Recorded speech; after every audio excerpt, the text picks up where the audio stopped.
परमात्मने नमः। राधाराधितयोगीशं राधाराधकमव्ययं राधामनोहरं वन्दे राधया हृतमानसं। मङ्गलं भगवान् विष्णुर्मङ्गलं गरुडध्वजः मङ्गलं पुण्डरीकाक्षो मङ्गलायतनं हरि। तदेव लग्नं सुदिनं तदेव ताराबलं चन्द्रबलं तदेव विद्याबलं दैवबलं तदेव लक्ष्मीपते तेऽङ्घ्रियुगं स्मरामि। गुरुर्ब्रह्मा गुरुर्विष्णु गुरुर्देव महेश्वरः गुरु साक्षात् परं ब्रह्म तस्मै श्री गुरवे नमः।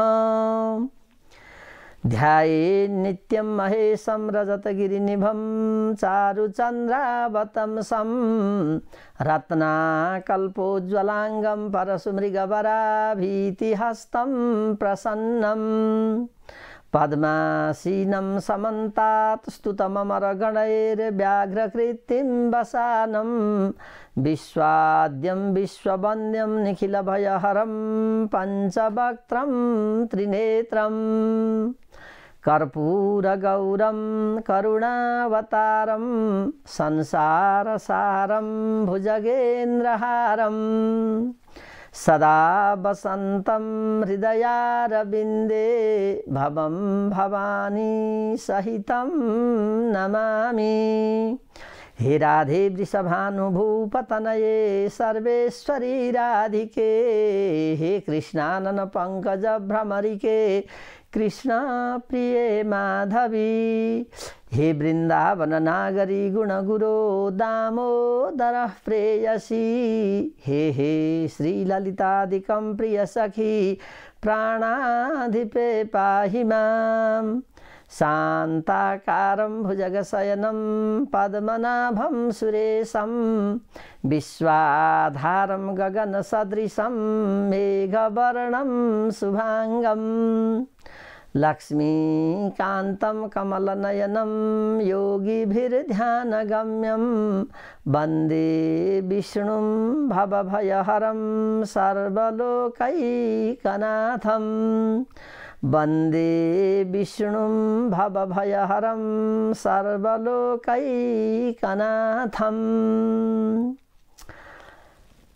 आवाहनं न जानामि तवार्चनं पूजां चैव न जानामि प्रसीद परमेश्वर। सृष्टौ या सर्गरूपा जगदवन विधौ पालनीया च रौद्री संहारे चापि यस्या जगदिदमखिलं क्रीडनं या पराख्या।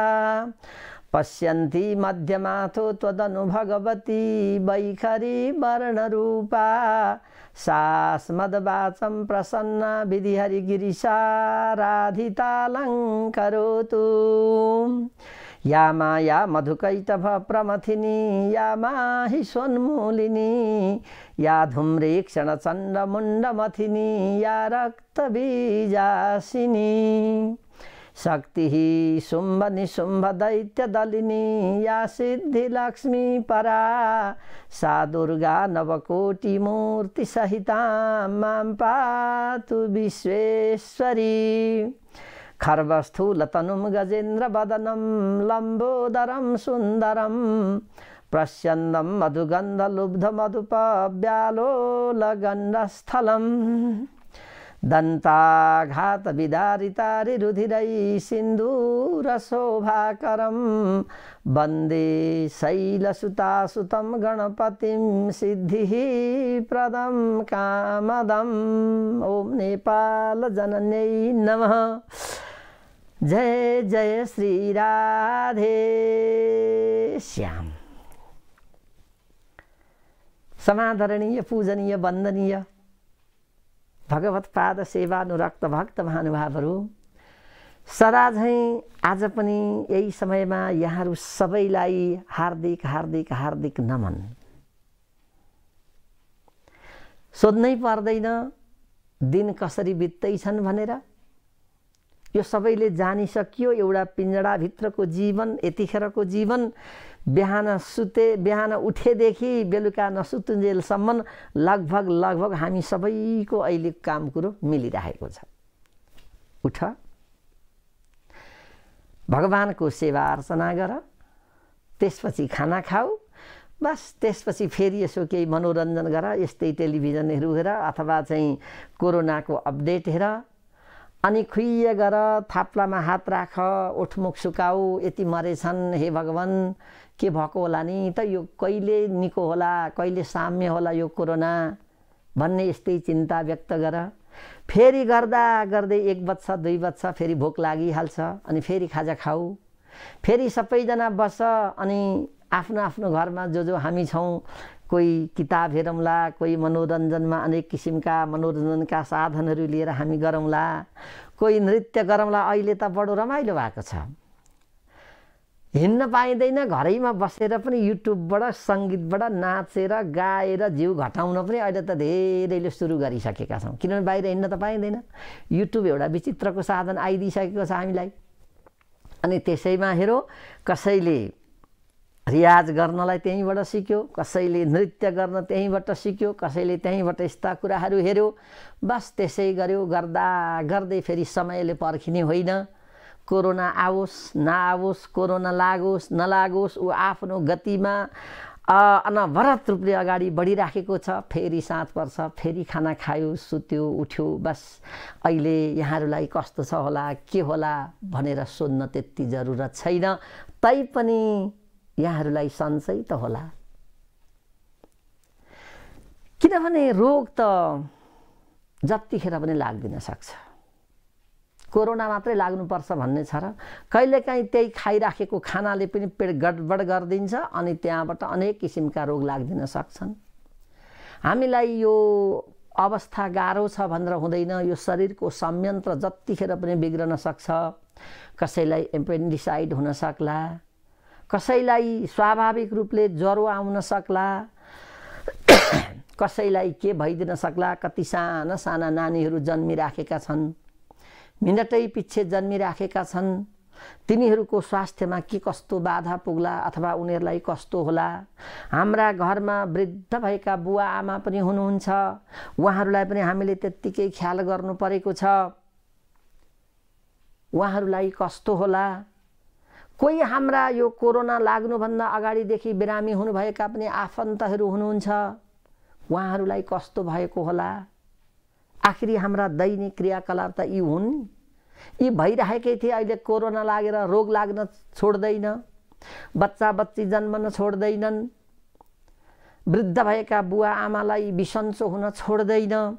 त्यसैले दर्शक महानुभाव, जो जहाँ रहेर जुन किसिमले व्यवहार गरिराख्नु भएको छ, यहाँहरूको त्यो व्यवहारमा अत्यन्त कठिनाई उत्पन्न भएकै होला। तर हामी भगवानसँग प्रार्थना गर्छौँ, तपाईहरुमा भएका यी समस्याहरू पनि अब अलिकति घट्दै जाउन्,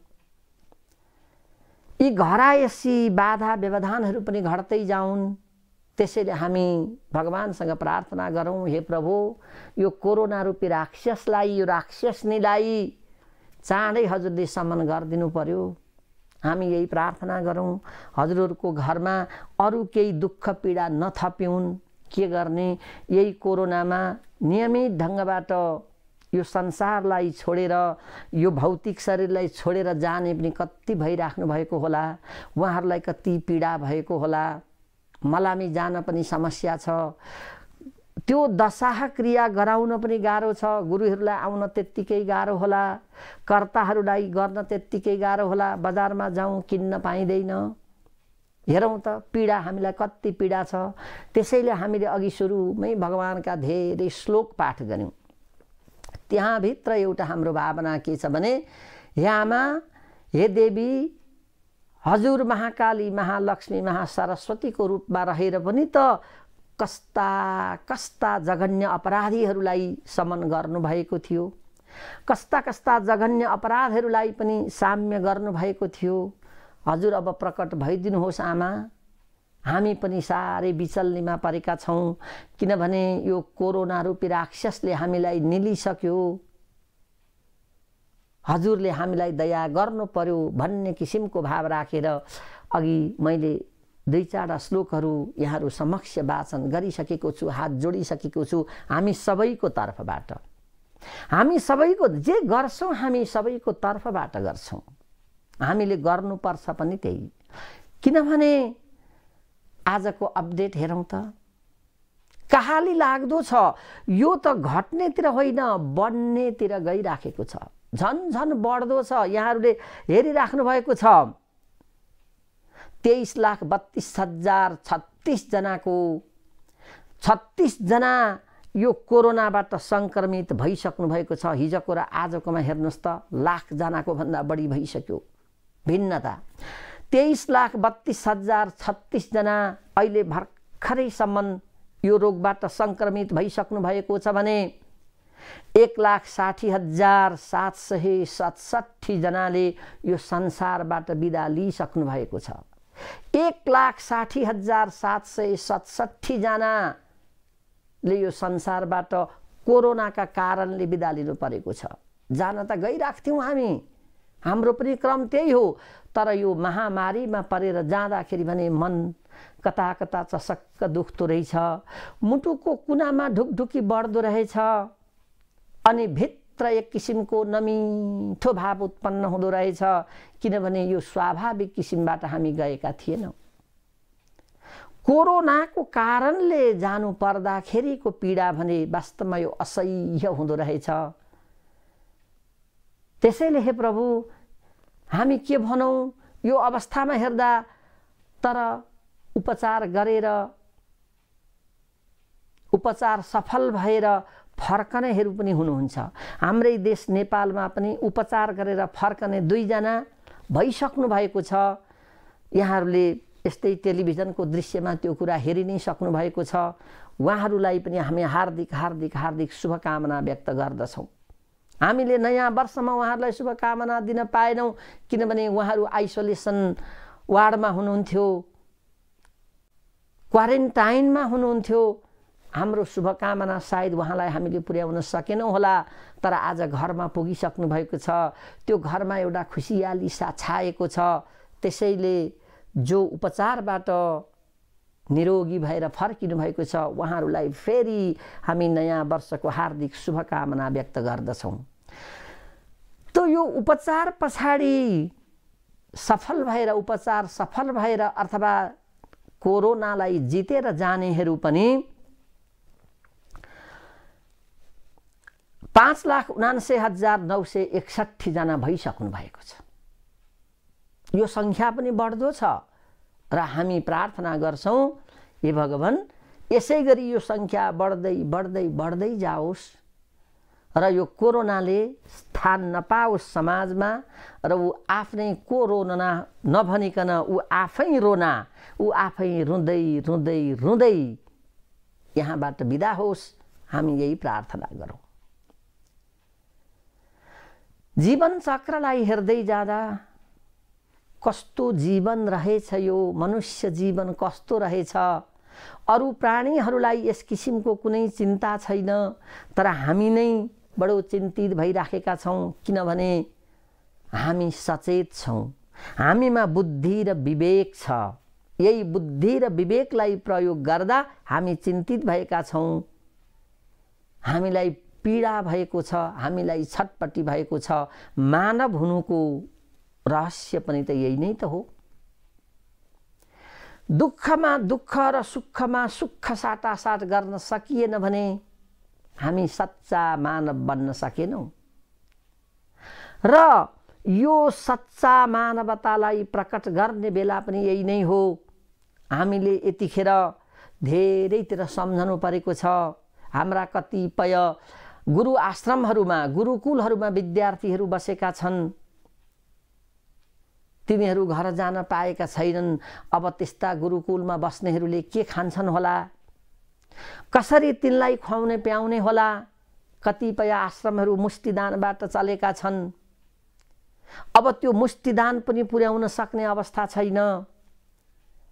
त्यो अवस्थामा ती विद्यार्थीहरूलाई के खुवाउने होला, यो पनि हामीलाई एउटा ठुलो चिन्ताको विषय बनेको छ। र हामी त्यस्ता मुस्तिदाता छौँ र हामीलाई केही दिन मन छ भने पनि हामीलाई यहाँहरूले सम्पर्क गर्न सक्नुहुन्छ, सम्पर्क गर्नुहोस्।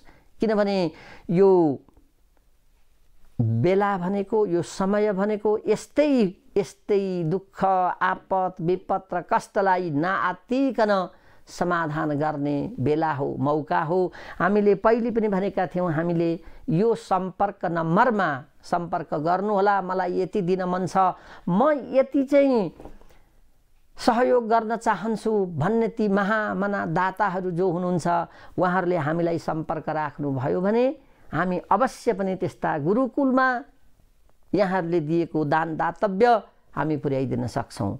अथवा आफूले छरछिमेकमा फोन सम्पर्कबाट केही जुटाउनु भएको छ भने पनि त्यो जुटाएको खबर हामी पाऊँ। कहाँ आउनुपर्ने हो लिन, कसरी आउनुपर्ने हो त्यो हामी अवश्य गर्नेछौँ। यहाँहरूलाई त्यो पनि चिन्ता हुने छैन। मात्रै हाम्रो टेलिफोन नम्बर, टेलिफोनमा यहाँहरूले सम्पर्क गर्न सक्नुहुनेछ। यहाँहरूले हेरिराख्नु भएको होला हाम्रा टेलिफोन नम्बरहरू, ती नम्बरमा सम्पर्क गर्नुहोस्। अर्थात् त्यस्तै पर्यो भने 98 41 24 74 53 पनि सम्पर्क गर्नुहोस्। त्यो खुद मेरै नम्बर पनि हो। यहाँहरूले गुरुजी कसरी हामीले गर्ने होला भन्नुहुन्छ भने म यहाँहरूलाई त्यो उपाय अवश्य बताइदिनेछु। हाम्रो टेलिभिजनको टेलिफोन नम्बर पनि यहाँहरूले देखिराख्नु भएको होला, त्यहाँ सम्पर्क गर्नुहोस्। हामीले यति जम्मा गरेका छौँ, अब यसलाई पुर्याउनु पर्छ, कसरी हो के हो भन्नुभयो भने त्यो व्यवस्था हामी गर्नेछौँ। जहाँ जसलाई जे भनेर हुन्छ, जे गरेर हुन्छ त्यो उपाय हामी रच्नेछौँ। मात्र यहाँहरूको प्रयास चाहिएको छ हामीलाई। यतिखेर हामीले बाँच्नु परेको छ। सहना भवतु सहनौ भुनक्तु सह वीर्यं करवावहै तेजस्विनावधीतमस्तु मा विद्विषावहै। हामीले कोही कसैसँग यतिखेर रिसराग गरेर हुने बेला छैन। किनभने अब कोरोना रूपी कालले निल्दै आउँदैछ, विश्वलाई निल्दैछ। विश्वलाई यसले निल्दैछ, कतिखेर कहाँ कसलाई निल्ने हो त्यो थाहा छैन। त्यसैले हामी उदार मन गरेर बाँचुन्जेली कोही कसैसँग रिसराग नगरिकन छाती फुकाएर आफ्ना उदारतालाई हामी प्रकट गरौँ र हामी बाँचौँ। यो एउटा अनुरोध मैले यहाँहरूलाई यही सञ्चार माध्यमद्वारा अनुरोध गरेँ। र हामीले भनेका थियौँ पहिले पनि, हामीले सरकारलाई धेरै विनय अनुनयका साथ हामीले भनिसकेका छौँ, हे हाम्रो प्रतिनिधि सरकार, हे हाम्रो अभिभावक बनेको सरकार, हे हामीले चुनेर पठाएको सरकार, हामीलाई आपत विपद पर्दा तिमीले अवश्य केही गरौला भनेर हामीले छानेको सरकार, यतिखेर हामी सम्पूर्ण नेपालीहरूलाई तिमीले हेर्ने बेला हो। यदि यस्तो बेलामा पनि तिमीले हेरेनौ भने हेर्छौ कतिखेर? तिमी विचार गर त सरकार, तिमी एकचोटि आँखा चिम्लेर विचार गर त तिम्रो कर्तव्य कहाँनेरि कसरी अहिले आउनुपर्छ त्यो कुरा विचार गर भनेर हामी अनुरोध गर्छौँ।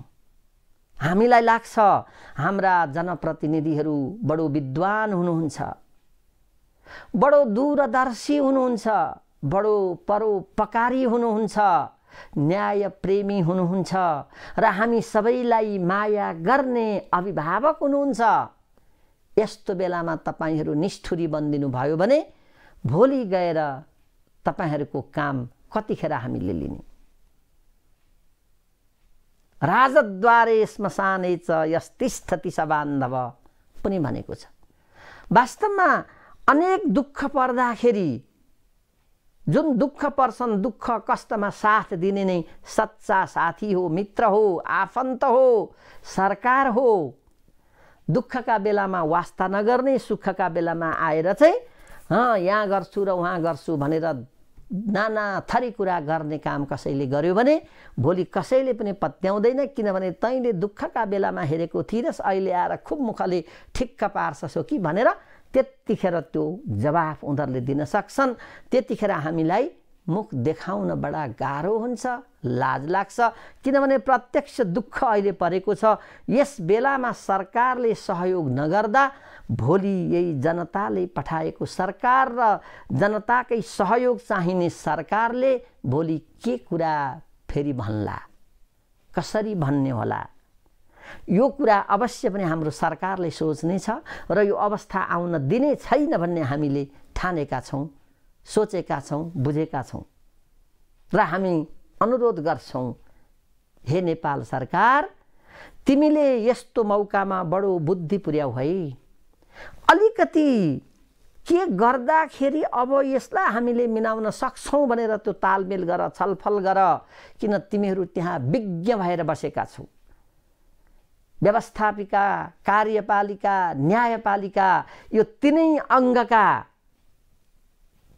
विज्ञहरू अब जुटेर यही हो बौद्धिकता नै प्रदर्शन गर्ने बेला हो। किनभने बुद्धिर्यस्य बलं तस्य निर्बुद्धेस्तु कुतो बलं पश्यः सिंहो मदोन्मत्तः सशकेन निपातितः। शास्त्रमा भनिएकै छ, जसको बुद्धि छ त्यससँग बल पनि आउँछ। बुद्धिर्यस्य बलं तस्य, बुद्धि हुनेले बल पनि स्वतः लिएर आउँछ। निर्बुद्धेस्तु कुतो बलम, बुद्धि नभएकालाई बल पनि आउँदैन। उदाहरणका लागि पश्यः सिंहो मदोन्मत्तः सशकेन निपातितः। सिंहलाई एउटा सानो खरायोले सिध्याइदिएको थियो, तर लडाईँ गरेर होइन, झगडा गरेर होइन, सेना प्रयोग गरेर होइन, बुद्धि प्रयोग गरेर। पश्यः सिंहो मदोन्मत्त, मदले उन्मत्त भएको त्यो सिंहलाई खरायोले कसरी सजिलैसँग सिध्याइदिएर आफू सुरक्षित भएको थियो, त्यही कुरालाई हेर भनेर हाम्रा नीतिशास्त्रहरूमा, नैतिक शिक्षामा यस्ता कुराहरू पहिले पहिले हामीले पढेका थियौँ। अहिले त यस्ता कथाहरू पनि खोइ कता गए, कोर्समा पनि पढाउन पाइँदैन। किन होला? शिक्षा क्षेत्रमा बसेका विज्ञहरूको दृष्टि नपुगेको हो कि अथवा के भएको हो त्यो कि यहाँहरूलाई नै थाहा छ कि दैवलाई नै थाहा छ। त खरायोले त्यसरी निमिट्यान्न पारेको थियो सिंहलाई बुद्धि पुर्याएर भने अहिले त्यो मदले उन्मत्त भएको सिंह जस्तै कोरोना आएको छ। त्यो कोरोनालाई अब हामीले बन्दुक उठाएर पनि त्यो साम्य हुनेवाला छैन, बम पड्काइदिएर पनि त्यो साम्य हुनेवाला छैन भने के गरेर भन्दा अब बुद्धि पुर्याउनु परेको छ। त्यो बुद्धि लगाइदिउँ। हाम्रो बुद्धिको काम लाग्ने बेला यही बेला छ। त्यसैले यहाँहरू बडो विज्ञ हुनुहुन्छ, तपाईहरूले सोचेर सम्झेर विचार गरेर हामी सबैलाई एउटा सहज वातावरण बनाइदिनु होला। बस हामी यही नै चाहन्छौँ। त यही क्रममा मैले यहाँहरूलाई आजको विवरण मैले सुनाइसकेँ। कोरोनाबाट के कति व्यक्तिहरू सङ्क्रमित भए, कतिले हामीलाई छोडेर गए, कति उपचाररत छन्, यी आदि कुराहरू यहाँहरूले हेरि नै राख्नु भएको छ।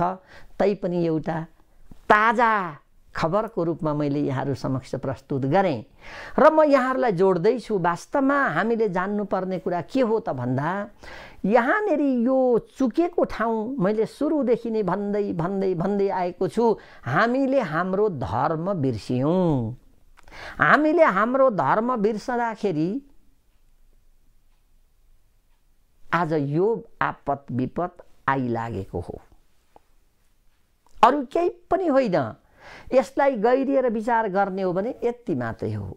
त्यसैले आज म यहाँहरूलाई त्यसो भए मानव धर्म चाहिँ के हो त, के गर्दाखेरि चाहिँ यस्तो हुँदैन थो होला भन्ने कुरातिर अलिकति भए पनि बताउने कोसिस गर्नेछु। किनभने आज हामी मानव धर्मबाट अलि तल झरिसकेका छौँ। हामीले हाम्रो मानव धर्मलाई बिर्सिसकेका छौँ। अध्यात्म दर्शनलाई हामीले बिर्सेका छौँ। अध्यात्म विज्ञानलाई हामीले बिर्सेका छौँ। हामी केवल आधुनिक विज्ञानमा मात्रै हामी लट्ठ परेका छौँ, लट्ठ परेका छौँ। यहाँहरूले यही विचार गर्नुहोला। हामी आधुनिक विज्ञानको एउटा उदाहरण यो टेलिभिजन, जहाँ हामी एउटा कोठामा बसेर यहाँहरूका घर घरमा हामी पुगेका छौँ, तर त्यहाँ भित्रको अध्यात्म यहाँहरूले विचार गर्नुभएको छ, यो त्यसै पुगेको छैन। यहाँभित्र तरङ्गहरू आकाशमा छरिराखेका छन्। ती तरङ्गलाई हावाले यति छिटो जोडिदिराखेको छ, त्यसको कुनै वर्णन नै छैन। यदि त्यो नहोस् त यो तरङ्ग, यो हामीले बोलेको कुरा यहाँहरूका घर घरमा पक्कै आइपुग्दैन। आधुनिक विज्ञान पनि हाम्रो यो अध्यात्म विज्ञानसँग नजोडिने हो भने यसले केही गर्न सक्दैन। त्यसैले हाम्रो अध्यात्म र विज्ञान, आधुनिक विज्ञान र अध्यात्म विज्ञानको तालमेल सम्बन्ध नङ र मासुको जस्तो छ, माछा र पानीको जस्तो छ, शरीर र आत्माको जस्तो छ। यी दुईटालाई अलग्याएर यदि हामी जान खोज्यौँ भने हामी कहिल्यै पनि सफल हुन सक्दैनौँ। यो कुराको खोज अनुसन्धान र यो कुराको पठन पाठन अहिले बिग्रदैछ। यो अत्यन्त कमजोर बनेको छ। हामीले हाम्रा नयाँ पुस्तालाई यो सिकाउनै सकेनौँ, सिकाउने कोसिसै गरेनौँ, सिकाउने किसिमका हामीले पाठ्यक्रम नै तयार गर्न सकेनौँ। अनि त यो बिलाउँदैछ र परिणाम यस्तै कुराहरू आउँदाखेरि हामी अहिले बडो मारमा परेका छौँ। अध्यात्म विज्ञान र आधुनिक विज्ञान यी बडो नजिकैका, किन पछाडि आउँछ नि। पहिले त नै आउँछ, पहिले अध्यात्म नै आउँछ, त्यस पछाडि गएर आधुनिकता आउँछ। पहिले अध्यात्म आउँछ, त्यस पछाडि आधुनिकता आउँछ। र सँगसँगै हुनु, पहिलो र दोस्रो, यिनीहरू कहिल्यै छुट्टिन सक्दैनन्। तर हामीले जबरजस्ती छुट्याइदिउँ। परिणाम के भयो त भन्दा आजको यही रूपमा यस्तै किसिमको चाहिँ हामीले भोग गर्नु पर्यो, दुःख कष्टको पीडाको। यसलाई म नियमित ढङ्गबाट अलिअलि गरेर यहाँहरूलाई अवश्य बताउने नै छु। र मानव धर्मको कुरा गर्दा पहिले हामी बुझौँ वास्तवमा धर्म के हो। हामीले धेरैले अहिले सम्झन्छौँ धर्म भनेको त पूजाआजा हो नि, अथवा मन्दिर जानु हो नि, तीर्थव्रत गर्नु हो नि, यति मात्रै हो भन्छौँ हामी। धर्म भनेको त्यति मात्रै होइन, यी त धर्मका अङ्ग हुन्। धर्म भनेको त वास्तवमा अब यसका त धेरै कुराहरू छन्। धारणा धर्म मुच्यते, छोटो शब्दमा भन्दा आचरण हो, अनुशासन हो भन्ने कुरा त यसै पनि थाहा पाएका छौँ। अझ अर्को ढङ्गबाट भन्ने हो भने धर्म भनेको त्यो हो, यसलाई भागवतले यसरी व्याख्या गर्छ, धर्म मूलम हि भगवान सर्ववेदमयो हरिः स्मृतम च तद्विदाम राजन येन चात्मा प्रसीदति। यो भागवतमा यो श्लोक भेटिन्छ। भागवतको सप्तम स्कन्धको एकादश अध्यायमा यो श्लोक हामी भेट्छौँ। यहाँहरूले हेर्नुभए हुन्छ। त वास्तवमा यो श्लोकको मर्म चाहिँ के हो भने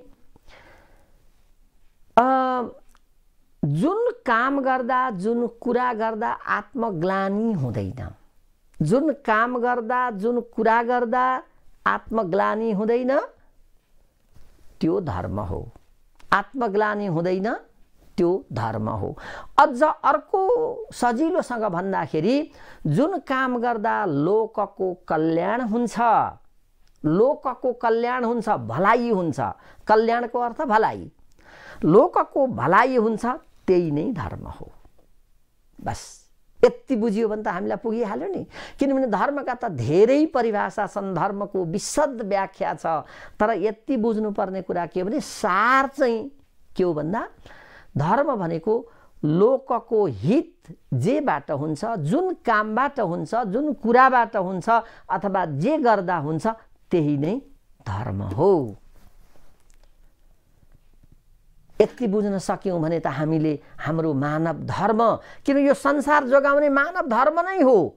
अरूका धर्मलाई हामीले हेर्नै पर्दैन, किनभने आजसम्म मानवेतर प्राणीहरूले आफ्नो धर्म छोडेका छैनन्। हामी मानवभन्दा अन्य जो मानवेतर प्राणी जीव जन्तु जति छन् ती सबैले आफ्नो धर्म पालना गरेकै छन्, उनीहरू बसेकै छन्। उनीहरूलाई आफ्नो धर्मबाट अलिकति पनि विचलन हुने इच्छा हुँदैन। हामीले जबरजस्ती रोक्नु अर्को कुरा हो, तर उनीहरू आफ्नो धर्ममा अडिग छन् जस्तो यहाँहरूले विचार गर्नुभएको होला। अहिले हाम्रो समाजमा हाम्रो एउटा संस्कार के बनिसकेको छ भने कुकुर पाल्ने त एकदम सौख हाम्रो भइसकेको छ। कुकुरलाई हामी पाल्छौँ, पंखा गर्मीमा पंखा लगाएर जाडोमा हिटर राखिदिएर सुत्ने अब सक्ने सम्पन्न व्यक्तिहरूले त त्यो कुकुरलाई बाक्लो ओछ्यान लगाइदिएर माथिबाट पनि सिरक ओढाइदिएर एक थरी कुकुरले यसरी बस्न पनि पाएका छन्। हेर्नुहोस् त उसको प्रारब्ध, कुकुरै हो नि। तर एक थरी कुकुर बाटामा खान नपाएर पनि हिँडिरहेका छन्। तर संयोग एउटा यस्तो पर्यो कि बिहान कुकुरलाई घुमाउन बाहिर निस्किएका बेलामा त्यो बाटामा हिँड्ने कुकुरलाई देख्यो भने त्यो सुख सम्पन्नमा बसेको कुकुर दौडदै गएर त्यसलाई भेट्न खोज्छ। उसले त्यहाँ यो त म यस्तो सुखी सम्पन्न भएको मान्छे, म कुकुर यस्तो नाथे फोहोरेर यसलाई भेट्दिनँ भन्दैन। हातबाट साङ्ली चुडाउला जस्तो गरेर ऊ हतार हतार त्यहाँ जान्छ, उसको शरीरलाई सुक्छ ओर्छ। अनि हेर बाबु, त बडो भाग्यमानी रहेछस्, तैँले त कमसेकम गल्लीमा त घुम्न पाइस्।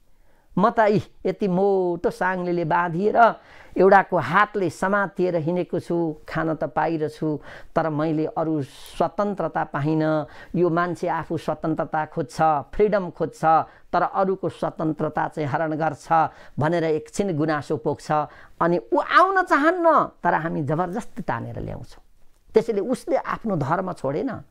तर हामी मानवहरू चाहिँ विचार गरौँ त, हामी सम्पन्न छौँ र कोही गरिब देख्यो भने परक्क मुन्टो फर्काएर हिँड्छौँ। ल हामीले हाम्रो धर्म पालना गर्यौँ त? हामीले यस्ता धेरै कुराहरू हेर्न सक्छौँ, हामीले अनुमान गर्न सक्छौँ, क्या प्रत्यक्ष रूपमा भोग्न सक्छौँ, हेर्न सक्छौँ। र एउटा मैले सामान्य रूपबाट हामीले नै गरेको कुरालाई पनि एउटा उदाहरणको रूपमा मैले दिएँ। होइन भन्ने सायद कसैमा यो धृष्टता हुन्न होला भने मानवले चाहिँ आफ्नो धर्म छोडिसक्यो। मानवेतर जति पनि जीव जन्तु छन्, प्राणी छन्, तिनले कहिल्यै पनि आफ्नो धर्म छोडेनन्। र यही मान्छे चाहिँ एउटा यस्तो अचम्मको जीव रहेछ, जन्तु रहेछ, जनावर रहेछ, यसलाई टुङ्गामा ल्याउन पनि भयङ्कर गाह्रो रहेछ। भगवानलाई पनि यही मान्छेलाई नै तह लगाउन, ठाउँमा राख्नका लागि साह्रै गाह्रो परेको छ। संसारको सबैभन्दा राम्रो सृष्टि पनि मान्छे नै हो। मान्छे नभइकन भगवानको पनि इच्छा पुरा भएन। सृष्टि गर्ने क्रममा सबै कुरा सृष्टि गर्दाखेरि पनि चित्त नबुझेपछि अन्तिममा मनुष्यको जब सृष्टि भएथ्यो त्यसपछि उहाँ दङ्ग हुनुभएको थियो र उहाँले सोच्नु भएको थियो, आहा मेरो सृष्टि अब पूर्ण भयो, अब त राम्रो होला भन्ने सोच्नु भएको थियो। तर के हो यो बुझिन सक्नुको जन्तु, यसले के गरौँ पछि भगवानलाई पनि दिक्क लाग्यो, लौ बर्बाद भयो भनेर। अनि अब यसैको शान्ति सुरक्षा गर्न, यसैलाई बनाउनका लागि अनि उहाँले ल यसलाई ठिक ठाउँमा राख्नुपर्छ भनेर मानव धर्मका बारेमा पनि व्याख्या गरिएका अनि हाम्रा धेरै शास्त्रहरू, हाम्रा विज्ञहरूले, हाम्रा पूर्वजहरूले, हाम्रा ऋषि महर्षिहरूले, भगवान स्वयं कृष्णजीले भगवत गीतामा कुरा बताउनु हो। अरूको त कुरै छोड्देऊ न। स्वयं कृष्णजीले भगवत गीताको रूपमा अहिले हामी पढ्न पाउँछौँ। त्यहाँ यति ज्ञान पाइन्छ, त्यहाँ नपाइने कुरा केही पनि छैन। त्यस्तो कुरा अहिले हामीले हेरेर हामी सुध्रनु परेको छ, सप्रनु परेको छ र यो सृष्टिलाई, यो संसारलाई सुन्दर बनाउनु परेको छ। त्यो के गर्दा हुन्छ होला त, कस्ता धर्महरूको पालना गर्दाखेरि हुन्छ होला त भन्ने क्रममा अब एउटा मनुस्मृति भन्ने ग्रन्थ छ। यहाँले धेरैले सम्झिनु भएको मनुस्मृतिमा मुख्य 10 किसिमका मानव धर्मको वर्णन गरेको छ। भागवतमा हेर्दै जाँदाखेरि 30 वटा सम्मको पनि पाइन्छ।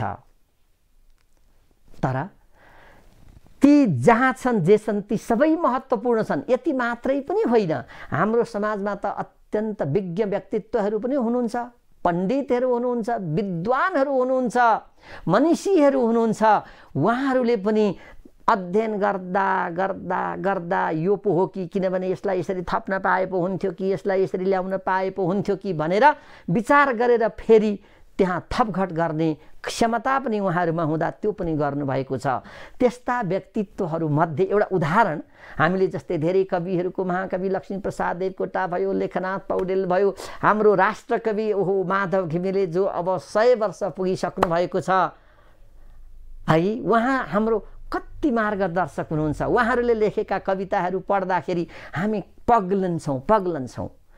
त्यस्तै एकजना अर्को विद्वान हुनुहुन्छ मुकुन्द शरण उपाध्याय, नेपाली अनि त्यस पछाडि गएर संस्कृत, हिन्दी आदि विषयमा उहाँको अत्यन्त दखल छ। साह्रै मिठो, मिजासिलो, नरम व्यक्तित्व र विद्वान व्यक्तित्व। त उहाँले पनि यो मानव धर्मका बारेमा केही कुरा थपेर उहाँले एउटा परिभाषा बनाइदिनु भएको छ। त्यो पनि बडो बुझ्न, सुन्न, जान्न योग्य छ। त्यो म यहाँहरूलाई अवश्य बताउने छु। त उहाँले के भन्नुहुन्छ भने धृति नति क्षमा स्तेयम शौचम इन्द्रिय निग्रह धीर विद्या सत्यम क्रोध श्रद्धा त्याग कृतज्ञता जिज्ञासा गुरु शुश्रूषा समभावस्तथार्जवम मैत्री च करुणा शान्तिर धर्मो विंशति लक्षण। धर्मका 20वटा लक्षणहरू छन् है भन्ने कुरामा अरू भइराखेका लक्षणहरूमा केही अलिकति आधुनिक, अलिकति परिमार्जन गरेर उहाँले दिनुभएको छ। त्यो परिमार्जन गरेका कुरामा पनि म यहाँ बताउँछु नै अघि। अनि हाम्रो यता भागवतमा पनि युधिष्ठिर र नारदको संवादमा युधिष्ठिरले सोध्नुहुन्छ, हे नारद मुनि, अब यो मनुष्यका धर्महरू त धेरै छन्, यसका बारेमा मुख्य के होलान् त्यो पनि हजुरबाट मलाई जान्ने इच्छा छ। हेर्नु, जिज्ञासा भनेको त्यही हो नि। जिज्ञासा भइरहनुपर्छ र त्यसबाट धेरै कुराहरू आउन सक्छन्। नयाँ कुरा जब जिज्ञासा हुन्छ त्यस बेलामा यी कुराहरू आउँछन्। जुन जिज्ञासाको कुरा छ हाम्रो मुकुन्द शरण उपाध्याय गुरुले लेखेको त्यो धर्मका लक्षणमा जिज्ञासा पनि छ, अरू धर्मका लक्षणमा जिज्ञासा छैन। तर पनि प्रकारान्तरले केही कुरा आएका होलान्, हामीले बुझ्न सकौँला। त भागवतमा चाहिँ के भन्छ त? अघि 20वटा त्यहाँ पनि लक्षण छन्। त्यसमा नारदजीले बताएका मानवका धर्म के हुन् भन्ने कुरामा यहाँ पनि 20वटा लक्षण छन्। ती के हुन् त भन्दा सत्यम दया तपः शौचम तितिक्षेक्षा समोदमः अहिंसा ब्रह्मचर्यम च त्यागः स्वाध्याय आर्जवम संतोषः समदृक् सेवा ग्राम्ये हो परमः शनैः नृणां विपर्ययेक्षा मौनमात्मन् विमर्शनम् अन्नाद्यादेः संविभागे भूतेभ्यश्च यथार्हतः ते स्वात्म देवता बुद्धि सुतराम नृषु पाण्डव। हे युधिष्ठिर, यस्ता कुरा छन् भनेर नारदजीले बताउने क्रममा के बताउनुहुन्छ म बिस्तारै भन्दै जान्छु, यहाँहरूले सुन्दै जानुहोला। 1 नम्बरमा नारदजीले भनिदिनु भयो सत्य। यहाँ पनि 20वटा कुरा छन्। मानवहरूका मुख्य धर्ममा 1 नम्बरमा सत्य छ। अब यहाँहरूको भए कपी किताब भए कलम भए त्यहाँ टिप्न पनि सक्नुहुन्छ यहाँहरूले, किन यो कुरा जान्नु पनि पर्छ हामीले। त 1 नम्बरमा सत्य छ, दोस्रो नम्बरमा दया छ, तेस्रो नम्बरमा तपह भनेको तपस्या छ अथवा चिन्तन मननको कुरा छ, त्यसपछि शौचम भनेको पवित्रता छ, तितिक्षा भनेको सहनशीलता पनि मानिसको ठुलो धर्म हो। तितिक्षा जसलाई हामी क्षमा अथवा अक्रोध पनि भनौँ, सहनशीलता। अनि इच्छा पनि हुनु पर्यो कि इच्छा भनेको असल खराब राम्रो नराम्रो छुट्याउन सक्ने पनि मानवको धर्म हो। त्यो पनि हाम्रो धर्मभित्रै पर्ने कुरा हो। त्यसपछि समह भनेको मनलाई नियन्त्रण गर्नु यो पनि मानव धर्मभित्रै पर्छ। त्यस पछाडि दमः, सम र दम यी सँगसँगै आउँछन्। सम भनेको मनलाई नियन्त्रण गर्नु, दम भनेको इन्द्रियलाई नियन्त्रण गर्नु। मन र इन्द्रिय फरक छन् नि। यो मन त के छ भने सबै इन्द्रियहरूलाई सञ्चालन गर्न त फेरि मन छ। त्यसैले सबभन्दा पहिले मनलाई नियन्त्रण गर। मनलाई नियन्त्रण गरिसकेपछि तिमी इन्द्रियलाई नियन्त्रण गर, दम। त्यस पछाडि अर्को धर्म हो अहिंसा। हिंसा नगर। मानव धर्ममा हेर्नु, यो बडो राम्रो कुरा छ है। मानव धर्ममा एउटा अहिंसा पनि छ। त्यसपछि गएर ब्रह्मचर्य। आहा, कति मजाको कुरा छ।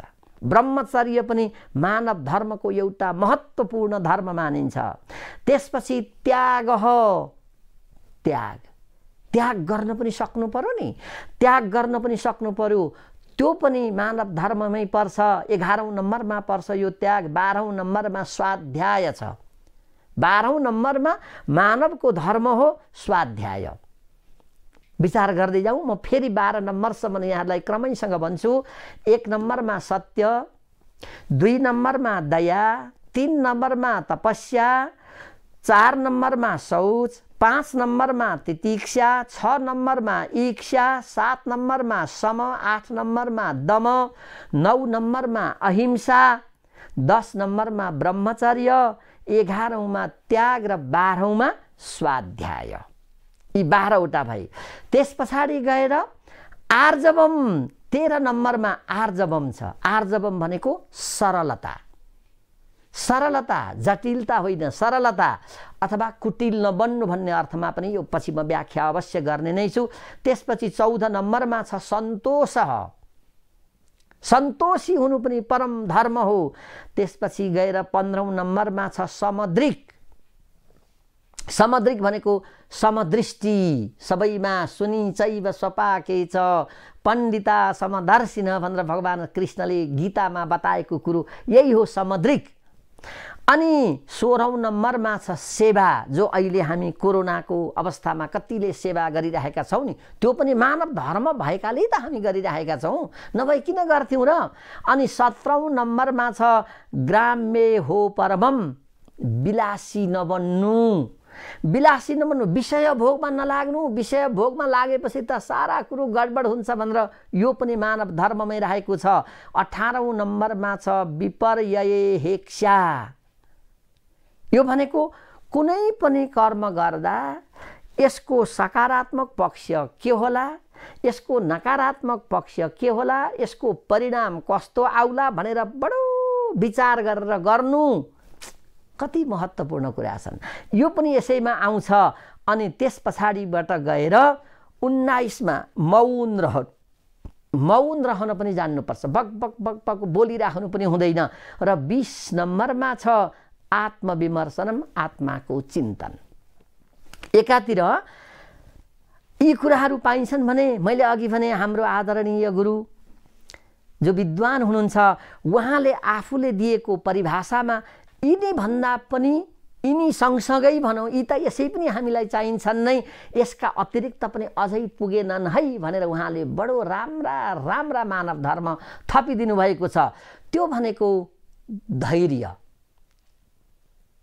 धैर्य पनि मान्छेको धर्म हो। मान्छे त्यसै आत्तिएर अत्तालिएर के गरौँ भन्ने कुरा पनि हुँदैन। त्यसपछि नति भनेको नम्रता। विनम्र पनि हुन जान्नु पर्यो। त्यो पनि मानव धर्मभित्रै पर्दछ। विनम्र हुन सकिएन भने मानव धर्म हुँदैन। उद्दण्ड हुने बित्तिकै त खत्तम, त्यहाँ केही कुरा पनि रहँदैन। त्यसपछि धी भनेको बुद्धिको विकास। बुद्धिको विकास पनि गरिराख्नुपर्छ। अनि त्यसपछि श्रद्धा। श्रद्धा त्यो पनि मानव धर्मभित्र सम्मान गर्न जान्नु पर्यो नि। कसको सम्मान कसरी गर्ने? हामी भन्छौँ नि केटाकेटीलाई माया गर्ने, ठुलाको सम्मान गर्ने भन्छौँ नि हामी। श्रद्धा गर्ने कति राम्रो बताइदिएको छ। यो पनि उहाँले थपिदिनु भएको छ। अनि कृतज्ञता। कृतज्ञता पनि मानव धर्म हो। किनभने कृतज्ञता भनेको आभार व्यक्त गर्नु। कसैले मलाई केही गरिदियो भने त्यसपछि कृतज्ञ भएर प्रभु म हजुरका लागि के गर्न सक्छु होला भन्ने भाव हामीमा आउनुपर्छ। नआउने हो भने कृतज्ञ भइन्छ। त्यसैले उहाँले भन्नुभएको छ, बनाउनु भएको छ, कृतज्ञता पनि मानव धर्ममै हो। त्यहाँबाट गएर गुरु शुश्रूषा। त्यो अघिको उसमा यो परेको छैन। गुरु शुश्रूषा भनेको गुरुको सेवा। गुरुको सेवा गर्नुपर्छ। अब यो गुरुको सेवा भन्ने बित्तिकै यहाँ पनि एउटा कुरा छ। हुन त यसलाई यी सबैको व्याख्या पक्कै आज सकिन्न नै, किनभने हामीलाई समयले त फेरि एउटा सीमामा बाँधेकै छ। यदि भ्याइएछ त ठिकै छ, नभए पनि यसलाई बिस्तारैसँग हामी लैजाउँला। तर बुझिहाल्नु पर्ने कुरा चाहिँ के छ भने वेदले गुरु भनेर मुख्य रूपमा 3 जनालाई मानेको छ। वेदले चाहिँ सबभन्दा गुरु मान्नुपर्ने 1 नम्बरको गुरु कसलाई मानेको छ भन्दा आमालाई मानेको छ। दोस्रो नम्बरमा पितालाई मानेको छ र तेस्रो नम्बरमा आफूलाई शिक्षा दिने आचार्यलाई मानेको छ। यी कुराहरू पनि हामीले यस्तै गुरुहरूबाटै सिकेका हुन्। कहाँ यो हामीले जानेका हौँ र? पटक पटक सोध्दै गुरु यहाँ के होला कसो होला भन्ने कुरा जब जिज्ञासा राखिन्छ, गुरुहरूले हामीलाई बताइदिनुहुन्छ यो त यस्तो हो है, यो त यस्तो, यहाँ यो बताएको छ, हामीले जान्नुपर्ने कुराहरू यी छन् भनेर बताउनुहुन्छ। त्यही कुरा अनि गुरुबाट पाएको ज्ञानलाई यसै गरी जानेसम्म यहाँहरूसँग बाँड्ने हामी काम गर्छौँ। यो आफै भुइँफुट्टा भएर ओहो कति नजान्ने जस्तो भएर भनिएको होइन। त गुरु कृतज्ञता गुरुले थप्नु भएको छ। त्यस पछाडि गएर मैत्री, मित्रताको भाव हुनु पनि मानवको धर्म हो। त यस्ता कुराहरू हामीले विचार गर्यौं भने अब हामीले सोच्नुपर्छ के त भन्दा मैले मानव धर्म कति अवलम्बन गरेको छु, मैले यो मानव धर्मलाई कति पालन गरेको छु। यतातिर हामीले अलिकति हेरेनौं भने हामी सच्चा मानव हुन सक्दैनौं। सच्चा मानव नहुने बित्तिकै समाजमा अन्याय, अत्याचार, दुराचार, भ्रष्टाचार, व्यभिचार, लुटपाट, चोरी डकैती अनि चेलीबेटी बेचबिखन लगायतका अनेक अनैतिक कार्यहरू यहाँ आउँछन्। बस जति पनि अनैतिक कार्य भनौं न, एउटै शब्दमा भन्दा अनैतिक कार्य प्रशस्त हुन थाल्छन्, जसले गर्दा समाज डामाडोल हुन्छ। यसले गर्दा गर्दै राष्ट्र डामाडोल हुन्छ, किनभने त्यही समाज त्यही समुदाय बनेर समुदाय मिलेर राष्ट्र बनेको हुन्छ। अनि त्यस्ता ती राष्ट्र जो भ्रष्टका राष्ट्र भइदिए भने विश्व पनि बिग्रन केही बेर लाग्दैन।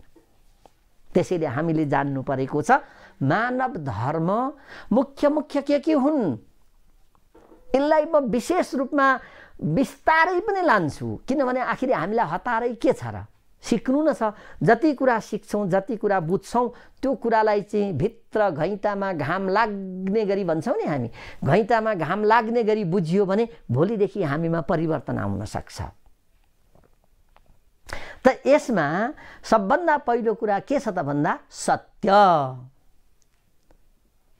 अघि सत्य कुरा चाहियो हामीलाई। सत्य भनेको साँचो बोल्नु। सत्यम वद, हेर्नु है, धर्मम चर, स्वाध्यायानमा प्रमद।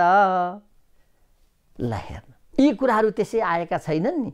मातृदेवो भव, पितृदेवो भव, आचार्य देवो भव, अतिथि देवो भव। यी देववाणीमा भनिए के भने आमालाई देउता मान, गुरुलाई देउता मान भन्ने क्रममा आउँदाखेरि यी सबै कुरा केमा आयो त भन्दा देउता मान होइन, सत्यसँग मान, साँचो बोल। मेरी आमालाई म त खुब मान्छु भन्न चाहिँ, तर भित्र व्यवहार अर्कै छ। झुटो गर्ने, आमालाई भयङ्कर दुःख दिइरहेको छ, तर बाहिर चाहिँ मैले कस्तो गरेको छु। त्यही हो सबभन्दा पहिलो कुरो, सत्यकै खोजी छ यहाँ। सत्य भएन भने के हुन्छ? यदि सत्य हरायो भने त्यहाँ बडो सजिलो छ। सत्यमा तपाईले एउटा मात्रै अक्षर थपिदिनुहोस् त, त्यो अक्षर एउटा मात्रै अक्षर थपिदिनु भयो भने के होला संसार भन्दा त्यो सत्यमा अ थपिदिनुहोस्, असत्य। त्यस्तो छ। त्यो सत्यलाई अलिकति पनि तलमाथि हुन पायो सत्य भने त्यहाँ आएर बसिदिन्छ र सत्यको ठाउँमा असत्य भइदिन्छ। जसरी बत्ती निभाउने बित्तिकै अन्धकार आए जस्तै। अन्धकार कहीँ अन्त छैन नि। हामी भन्नुला कहाँ छ अन्धकार? तपाईँ बत्ती निभाइदिनुहोस् एउटा कोठामा, बत्ती निभाइदिनुहोस्, त्यही नै अन्धकारले छाउँछ। त्यही एउटा सानो बत्ती बालिदिनुहोस्, त्यो अन्धकार त्यही विलय हुन्छ। अन्त कहीँ जाँदैन, त्यही कतै लुकेको हुन्छ, अदृश्य भएर लुकेको हुन्छ, कोरोना जस्तै। त्यसैले सबभन्दा ठुलो कुरा चाहिँ के हो भने सत्य। सत्य बोल, यो मानवको सबभन्दा पहिलो कुरा हो। सत्येन धार्यते पृथ्वी, सत्येन तपते रवि, सत्येन वायवो वन्ति, सर्वं सत्ये प्रतिष्ठितम। सत्यले नै यो पृथ्वी अडिराखेको छ। सत्यले गर्दाखेरि नै यी सूर्य चन्द्र तारा गणहरू आफ्नो आफ्नो ठाउँमा रहेर चम्किराखेका छन्। सत्यलाई नै मानेर हावाले एक नाससँग 24 घण्टा एकछिन पनि नरोकिकन बहने काम गरिदिएको छ। समग्रमा भन्दा सबै कुरा सत्यमा नै अडेको छ। त्यसैले मानव धर्मको पहिलो कुरा आयो के भन्दा सत्य। अब दोस्रो नम्बरमा आयो दया। जब सत्यवादी हामी बन्छौँ नि, सत्यवादी बनिसकेपछि हामीलाई स्वतः दया उत्पन्न हुन्छ। दया उत्पन्न हुन्छ। करुणा, जसलाई हामी करुणा पनि भन्छौँ। कस्तो करुणा जाग्यो मलाई त भन्छौँ नि, त्यो भनेको मतलब दया जाग्यो। करुणा शब्द फरक होला छन्, तर तिनले दिने अर्थ फरक छ। त्यसैले हामीमा जब सत्यता आउँछ, त्यस पछाडिबाट गएर दया पनि हामीलाई चाहिन्छ। त्यही दयालाई हाम्रो मुकुन्द शरण गुरुले के भन्नु भएको छ भने,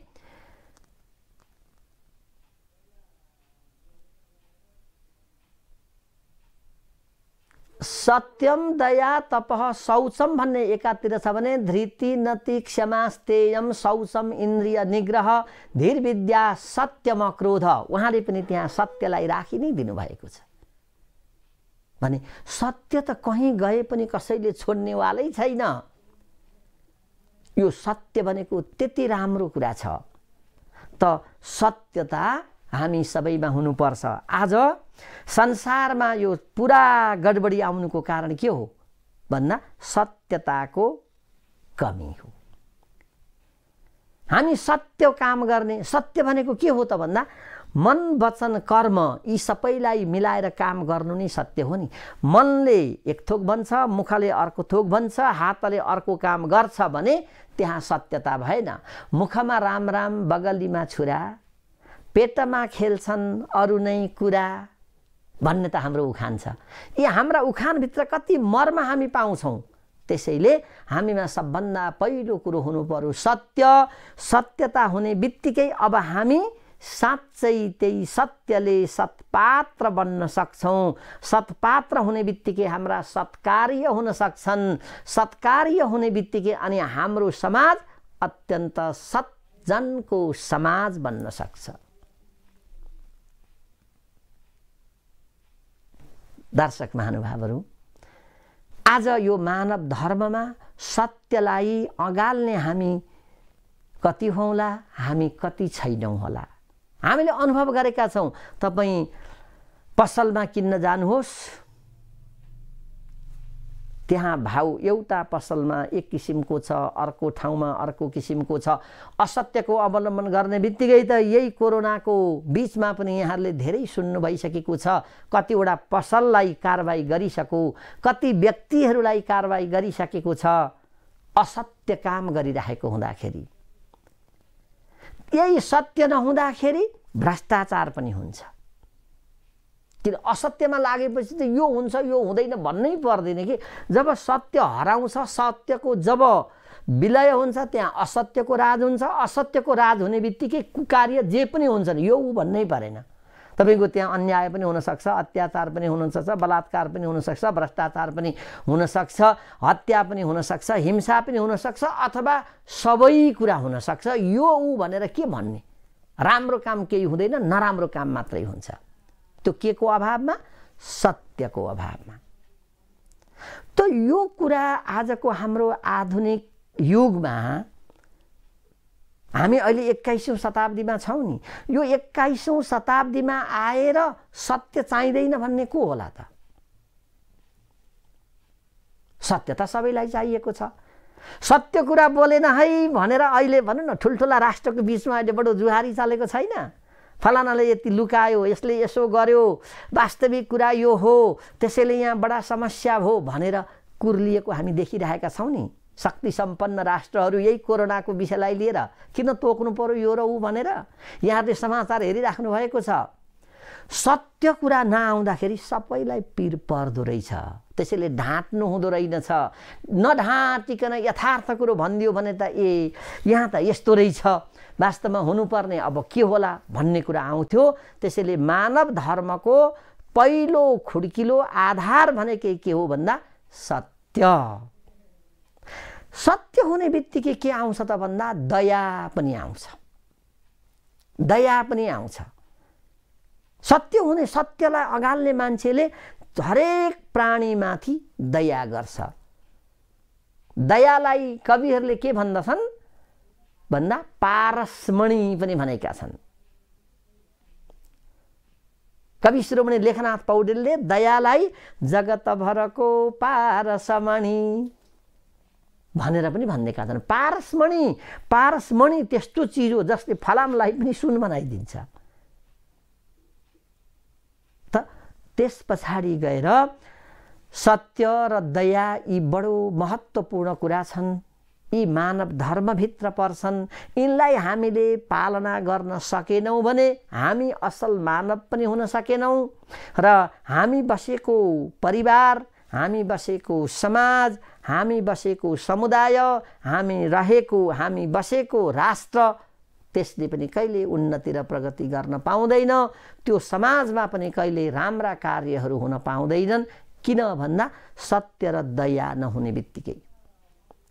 दया पनि चाहियो। कसलाई कस्तो किसिमको व्यवहार गर्नुपर्ने हो, कसलाई के चाहिएको छ। जस्तो अहिले भनौँ न धेरै ठाउँमा चाहिँ धेरै सामानहरू बटुलेर हामी यसरी सेवा गर्न चाहन्छौँ। हाम्रो यति यहाँ चाहिँ जम्मा भइसकेको छ, राहतका लागि हामीले यति जम्मा गरेका छौँ। त्यो हामी भन्छौँ नि, त्यो के हो त भन्दा त्यो दयाको भाव भित्रबाट जागेर जब आउँछ, दयाको भाव जब जाग्छ त्यस बेलामा अनि उपकार गर्न मन लाग्छ, परोपकार गर्न मन लाग्छ, सहयोग गर्न मन लाग्छ, अर्काको दुःख हेर्न सकिन्न। त्यो के रहेछ? मानव धर्मको अर्को खुड्किलो हो दया। अब त्यसै गरी अर्को छ तेस्रो नम्बरमा, मानव धर्मको तेस्रो नम्बरमा छ तपह भनेको तपस्या, चिन्तन अथवा तपस्या। हामी यसलाई यसरी बुझौँ त मानव धर्मको एउटा कुरा के हो भने चिन्तन पनि खुब गरिरहनुपर्छ। चिन्तन गर्ने बित्तिकै दार्शनिकहरू कसरी भएका हुन् त भन्दा यही चिन्तन गरेर भएका नहुन्। दर्शनको जन्म कसरी भयो त भन्दा यही चिन्तन गरेर नभएको हो। भने यो चिन्तन जब हामी गर्छौँ,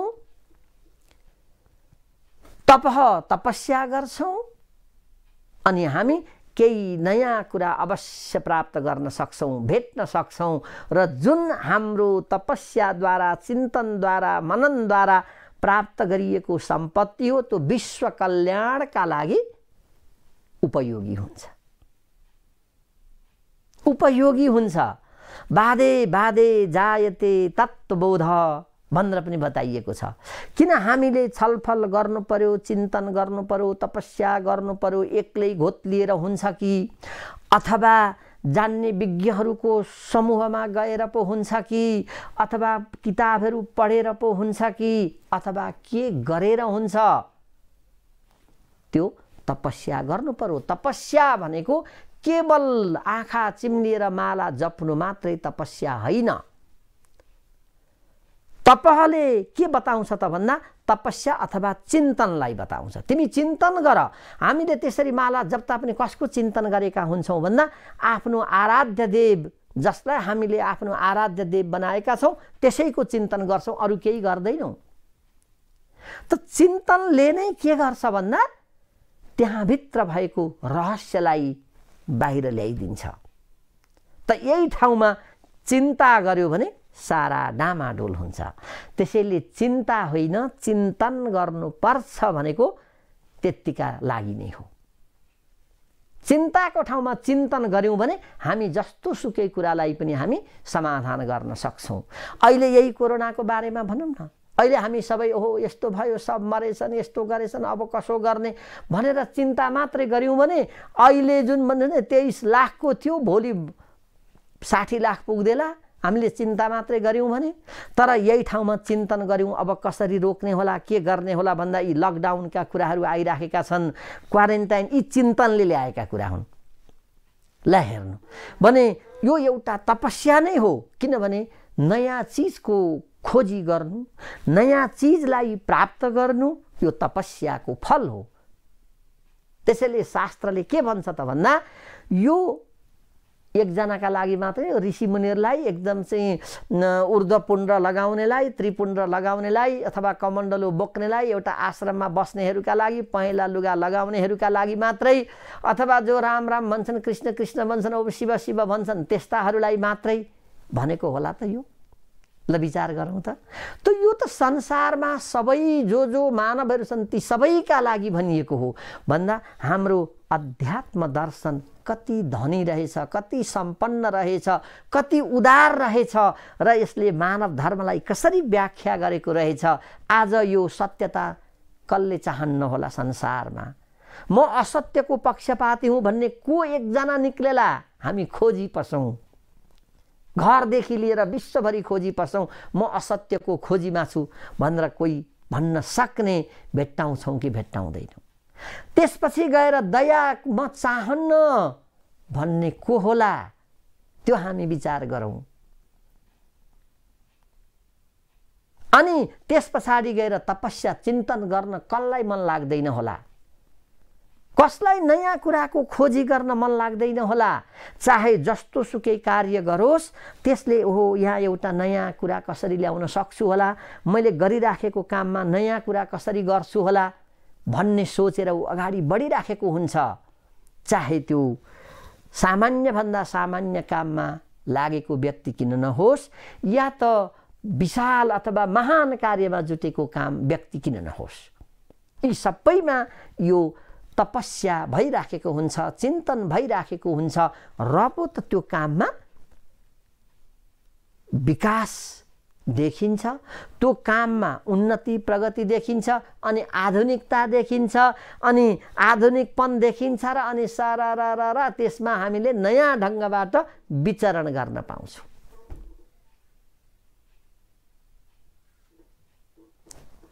भक्त सज्जन, मानव धर्मको कुराहरू कति गहन छ कि? यो मानव धर्मलाई आज के गरियो भने मानव धर्मलाई रटाई पढाउनु पर्थ्यो हामीले, हाम्रा विद्यार्थीहरूलाई, हाम्रा सन्तानहरूलाई हामीले पढाउनु पर्थ्यो। तर यो मानव धर्म हामीले पढाएनौँ, पटक्कै पढाएनौँ। घरमा पनि पढाएनौँ, विद्यालयमा पनि पढाएनौँ, समाजमा पनि पढाएनौँ, विश्वविद्यालयमा पनि पढाएनौँ। सबभन्दा पहिलो जगै त हामीले दह्रो हालिदिएनौँ। अनि माथि जतिसुकै बुट्टा भरे पनि त्यो एक दिन गर्ल्याम गुर्लुम ढल्छ र ढलिराखेको छ। कसरी ढल्छ भन्दा यो विश्व सभ्यता अहिले ढल्यो नि, कोरोनाले गर्दा ढल्यो कि ढलेन? किन भन्दा यही कारणले गर्दाखेरि ढलिराखेको छ। त्यसैले हामीले अध्यात्म र विज्ञानलाई सँगसँगै लानुपर्छ। यसलाई जब फुटाउन खोज्यौँ हामी अपाङ्ग बन्न सक्छौँ। अपाङ्ग हुने बित्तिकै त्यहाँ काम राम्ररी हुन सक्दैन, विकलाङ्ग बन्न सक्छौँ हामी। दुईटा खुट्टा समान रूपले चल्ने व्यक्ति जसरी कुद्न सक्छ, विकलाङ्ग व्यक्ति त्यही किसिमले त्यही रफ्तारमा चल्न सक्दैन। त्यसैले हामीले हाम्रो यो चिन्तनलाई विकलाङ्ग बनाउनु हुँदैन। विज्ञान र धर्म भन्ने कुरा अलग हुन् भन्ने कुरालाई हामीले सोच्नु हुँदैन। यसरी जब हामी सकारात्मक ढङ्गबाट दुईटैलाई सँगै लिएर जान सक्छौँ, त्यतिखेर भने हाम्रो जीवन पनि सफल हुन्छ, हामीले गरेका सम्पूर्ण कार्यहरू पनि सफल हुन्छन् र यस्ता महामारी पनि आउन सक्दैनन्। तसर्थ दर्शक महानुभावहरू, लाग्छ आजको समयले हामीलाई यति नै भनिसक्यो। बाँकी अरू 3 नम्बरसम्म आज पुग्यो भने अब 17वटा अझै बाँकी छन्। यसलाई क्रमैसँग आगामी दिनमा अवश्य यहाँहरू समक्ष पस्कने नै छु। तबसम्मका लागि अथवा आगामी दिन यही समयका लागि, त्यतिखेरसम्मका लागि यहाँहरूले मलाई अवश्य बिदा दिनुहुनेछ भन्दै अहिलेलाई भने बिदा लिन चाहन्छु। हरि ओम तत्सत।